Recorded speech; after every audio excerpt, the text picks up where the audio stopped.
नमस्कार। आपको ये जानकर हैरानी होगी कि भारत विरोधी बातें करने वाले और प्रधानमंत्री मोदी को सत्ता से हटाने के लिए करोड़ों अरबों रुपए खर्च करने वाले अमेरिका में बैठे हुए डीप स्टेट के प्यादे जॉर्ज सोरेस को अमेरिका की बाइडेन सरकार ने प्रेसिडेंशियल मेडल ऑफ फ्रीडम नाम के अवार्ड से नवाजा है, जो सर्वोच्च नागरिक सम्मान है अमेरिका का। इसके अलावा इसमें हिलेरी क्लिंटन को भी इन्होंने अवार्ड दिया है। लियोनेल मेसी एक अर्जेंटीना के फुटबॉलर हैं, उनको भी ये अवार्ड दिया गया है और कुछ और लोगों को, कुल 18 लोगों को ये अवार्ड दिए गए। और इसके बारे में ये बताया जाता है कि 1963 में ये अवार्ड देना शुरू हुआ और 654 बार ये अवार्ड दिया जाता है। जैसे हमारे वहां भारत रत्न है, तो भारत रत्न तो किसी एक को एक ही बार दिया जाता है, लेकिन ये जो अवार्ड है ये एक से ज्यादा बार भी अमेरिकी सरकार दे सकती है। और अमेरिकी सरकार कुछ ऐसे एलिमेंट्स को कुछ और अवार्ड्स भी देती है। आज अब उन पर बात करेंगे, वो कौन कौन से अवार्ड है, इसी को जोड़ते हुए। और मेरे साथ मौजूद है एक्स रॉ ऑफिसर एनके सूद साहब। सर, स्वागत है आपका। नमस्कार पांडे, बहुत शुक्रिया आपका। सूद साहब, ये जो जॉर्ज सोरेस है, जो बिलियनियर है और ये भारत विरोधी बातें करता है, हमारी सरकार को गिराने की बात करता है, करोड़ों रुपए खर्च करता है, ऐसे लोगों को जो डीप स्टेट के लिए काम करते हैं, वो भारत में भी हो सकते हैं, वो भारत से बाहर भी हो सकते हैं। तो ये जो अवार्ड देना है, जाते जाते जो बाइडेन की जो सरकार है उसने अपना असली रंग दिखा दिया। जो हम लोग कहते थे कि डेमोक्रेट जो सत्ता में आएंगे पूरी दुनिया में तबाही ले आते हैं, पूरी दुनिया को डिस्टेबलाइज करने की कोशिश करते हैं, और आज जाते जाते भी उन्होंने वही किया जिसके लिए वो जाने जाते हैं। देखिए, जॉर्ज सोरोस और हिलेरी क्लिंटन, इनको रिवार्ड देने से एक बात क्लियर हो जाती है, ये अपने आप को एक्सपोज कर दिया इन्होंने। जैसे हम बात कर रहे थे कि डीप स्टेट का कौन पार्ट है, डीप स्टेट के अंदर जॉर्ज सोरोस आते हैं, उनको फंड देते हैं। हिलेरी क्लिंटन है, वो भी उसका बहुत मेजर पार्ट है। बराक ओबामा है। और आप देखिए कि जब यहाँ पे डेमोक्रेटिक पार्टी रूल में आती है यूएस के अंदर, इसके अंदर बहुत ज्यादा पेनिट्रेशन इनकी, यानी कि डीप स्टेट की जब भी पावर में आती है तो वर्ल्ड के अंदर ये हलबली बचा देते हैं, जगह जगह बाहर हो जाता है। और आप देखिए कि 3 democratic president, Bill Clinton, Barack Obama और जो बाइडेन, जब ये पावर में आए तो 9 कंट्रीज को इन्वेड किया और 11 मिलियन सिविलियंस उनको मारा। और इनको कोई ये नहीं कहता कि वार क्रिमिनल्स हैं। आप हमास की बात लिख रही है, इजराइल हमास का वार चल रहा है, इजराइल और ईरान के वार की बात चल रही है, और मेन बात है कि रशिया यूक्रेन वार चल रहा है, और सारा का सारा वार इन्होंने कराया, इन्हीं की वजह से है। और ये लोग वर्ल्ड को डिस्टेबलाइज करना चाहते हैं। जो डीप स्टेट है या जो सोरोस है, वो सबसे ज्यादा हेट करते हैं रशिया को और इंडिया को, और इंडिया को टारगेट करते हैं। जब यहाँ पे 2024 के इलेक्शन हुए थे, पीएम मोदी ने जब इलेक्शन लड़ा था, तो उनको पूरी कोशिश की इलेक्शन हरवाने की, लेकिन पीएम मोदी किस तरीके से इलेक्शन जीत गए और इंडिया बच गया। इनका पर्पस यह है कि इंडिया को नुकसान पहुंचाना, एंटी हिंदू है और इंडिया के अंदर क्रिश्चियनिटी को प्रमोट करते हैं। और तभी ये सोनिया गांधी को सपोर्ट करते हैं, तभी ये सपोर्ट करते हैं राहुल गांधी को। और इनके बहुत से लोग जो यूएस के अंदर बैठे हैं, वो डीप स्टेट के टच में रहते हैं, जो कांग्रेस पार्टी के लोग हैं।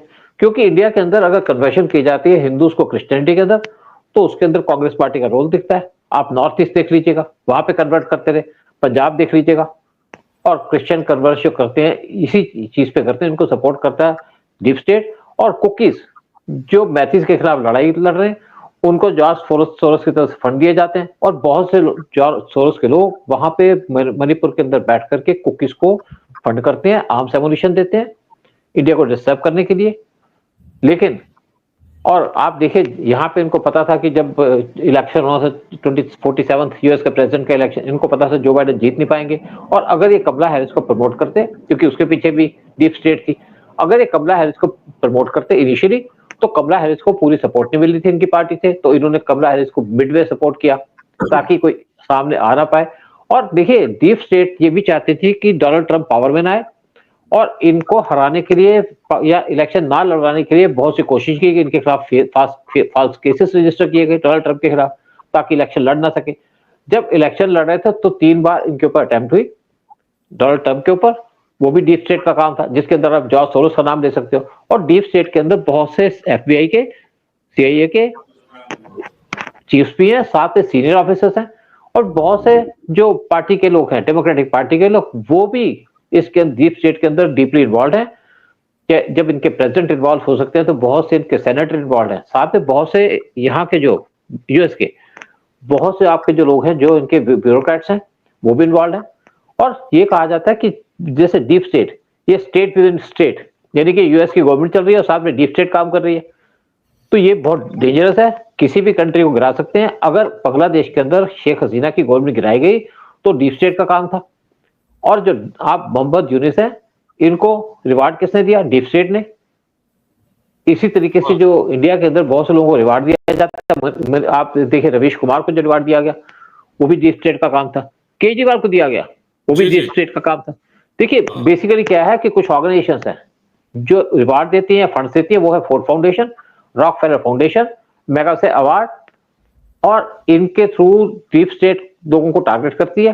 केजरीवाल को मैग्सेसे अवार्ड दिया गया था, रवीश कुमार को मैग्सेसे अवार्ड दिया गया था, और केजरीवाल को फोर्ड फाउंडेशन की तरफ से पैसा भी दिया गया था, फंड दिए गए थे इनको प्रमोट करने के लिए, क्योंकि केजरीवाल सेंटर में बैठे और सेंटर में बैठ करके ये पीएम मोदी को टारगेट कर रहे हैं। यही वो चाहते थे कि पीएम मोदी, जो लोग इंडिया के लिए काम करते हैं उनको टारगेट किया जाए।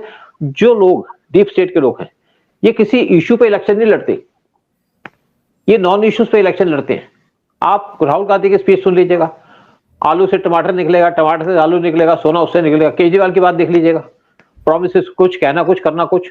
तो ये लोग इश्यू बेस्ड इलेक्शन नहीं लड़ते। इसीलिए कमला हैरिस जो इलेक्शन लड़ रही थी यूएस के अंदर वो इश्यू बेस्ड नहीं था, और डोनाल्ड ट्रंप जो इलेक्शन लड़ रहे थे वो इश्यू बेस्ड था, पॉलिसीज बता रहे थे, अपनी प्रोग्राम बता रहे थे। मोदी जब इलेक्शन लड़ते हैं या इलेक्शन के बाद बात करते हैं तो अपने इलेक्शन वो पॉलिसीज बताते हैं, प्रोग्राम्स बताते हैं, क्या अचीवमेंट्स है। एक बार मैं पीएम मोदी की स्पीच सुन रहा था, किसी एक आपके चैनल का एक प्रोग्राम था, उनका एनुअल फंक्शन होता, उसमें बैठा हुआ था। तो पीएम मोदी कश्मीर से आए थे, कश्मीर से आने के बाद पीएम मोदी डायरेक्टली वहां पे आ गए और पीएम मोदी आधा घंटा बोलते रहे, अपने वो बताते रहे कि हमने यहाँ पे कितने बिलियन, कितने करोड़ों रुपए खर्च किए, कितने अरबों रुपए खर्च किए, और 73 के करीब उनके प्रोग्राम थे जो उन्होंने अनाउंस किए, क्योंकि उसके बाद उनको जाना था नॉर्थ ईस्ट के अंदर। तो सारे के सारे बगैर हिचकिचाए बोलते रहे, यानी कि उनको सारी चीज याद थी। तो ये काम करते हैं पीएम मोदी या डोनाल्ड ट्रंप। लेकिन दूसरी तरफ जो आपके डीप स्टेट के मेंबर हैं वो कंफ्यूजन क्रिएट करते हैं।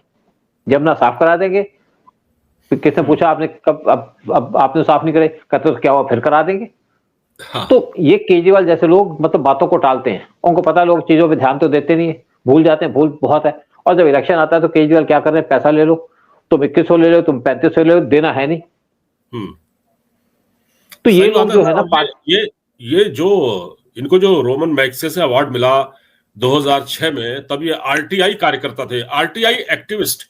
तो एक आरटीआई के लिए काम करने वाले इंसान को बुलाकर रोमन मैग्सेसे अवार्ड देना और उसको फेमस कर देना, फिर वो शख्स भारत में दिल्ली में चुनाव लड़ता है, बड़ा आंदोलन खड़ा करता है पहले, उससे बाद चुनाव लड़ता है, अन्ना हजारे को धोखा देता है, फिर कुर्सी पर बैठ जाता है और आज वो दिल्ली का मुख्यमंत्री था। अब तो खैर आतिशी मरलीना है।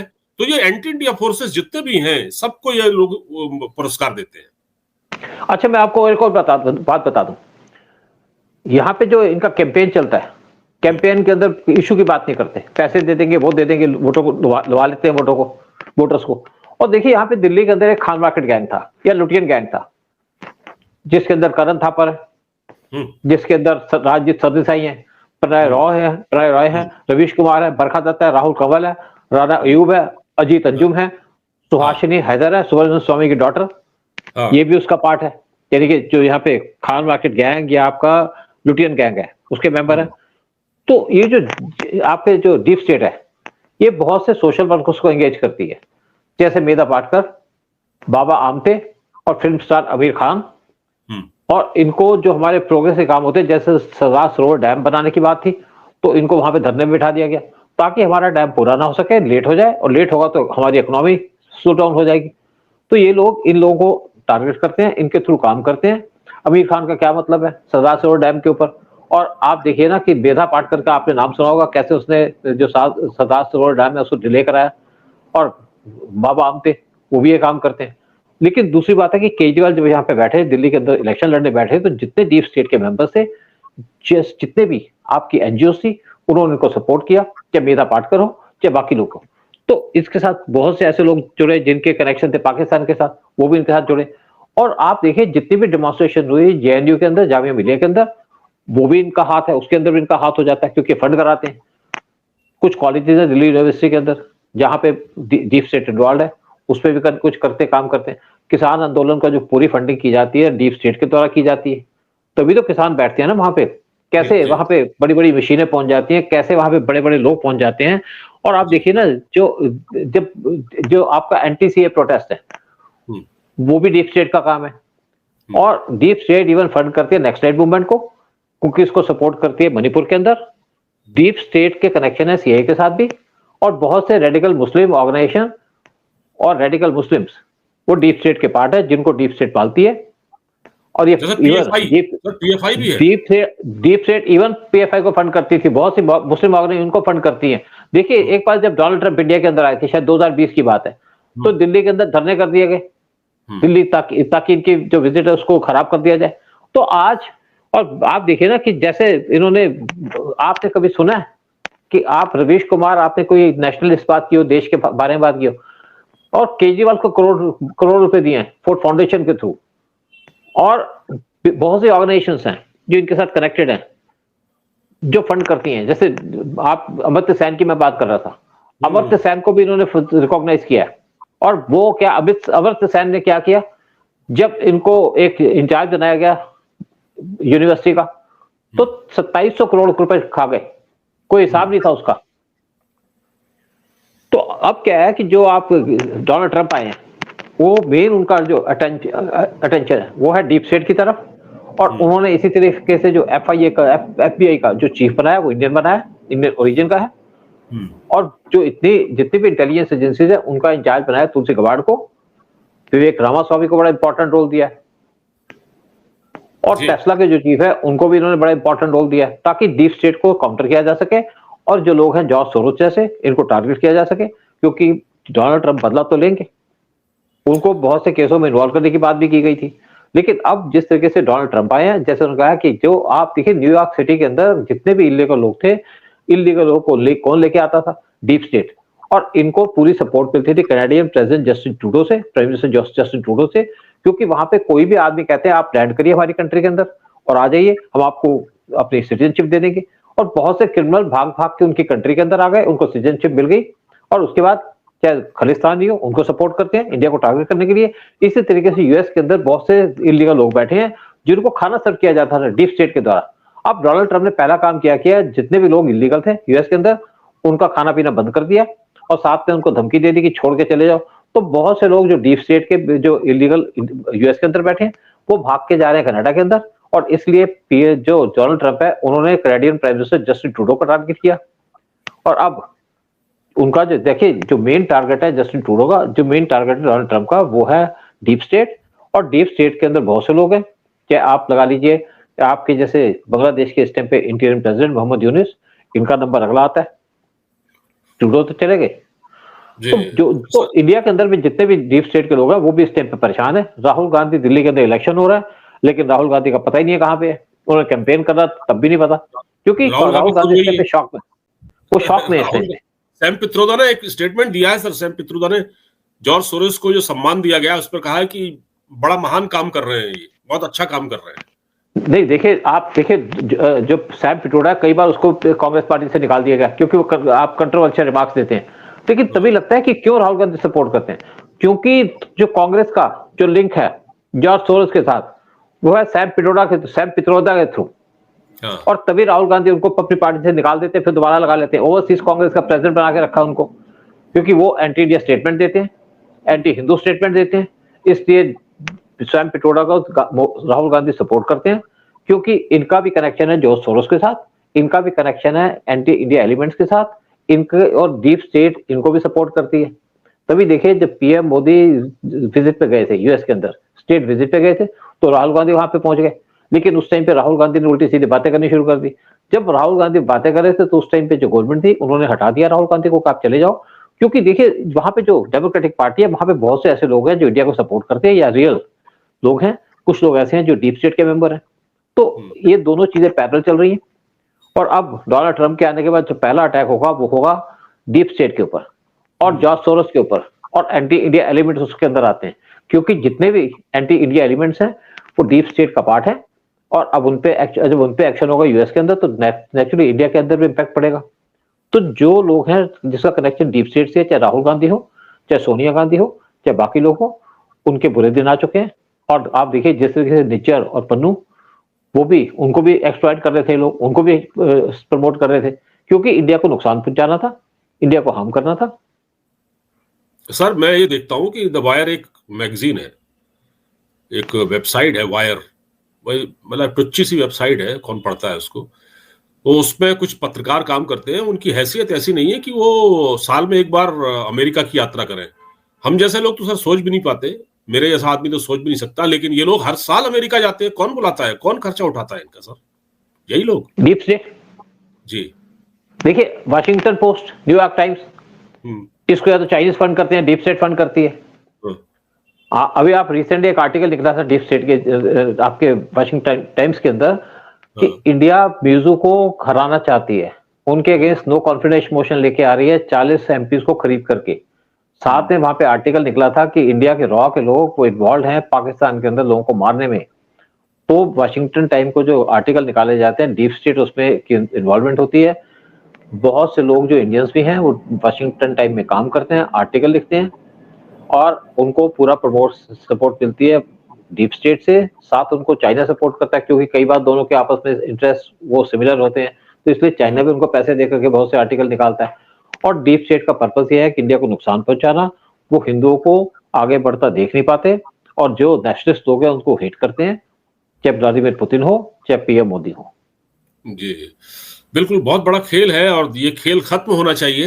तो हम उम्मीद करते हैं कि जैसा कि आपने कहा कि डोनाल्ड ट्रंप ने ये वादा किया है कि वो डीप स्टेट को उखाड़ फेंकेंगे, तो देखते हैं उसमें कितना कामयाब होते हैं। अगर ऐसा होता है तो ये पूरी दुनिया के लिए अच्छा होगा, भारत के लिए भी अच्छा होगा। बहुत बहुत धन्यवाद सर, हमसे बातचीत करने के लिए। नमस्कार। बहुत बहुत शुक्रिया आपका।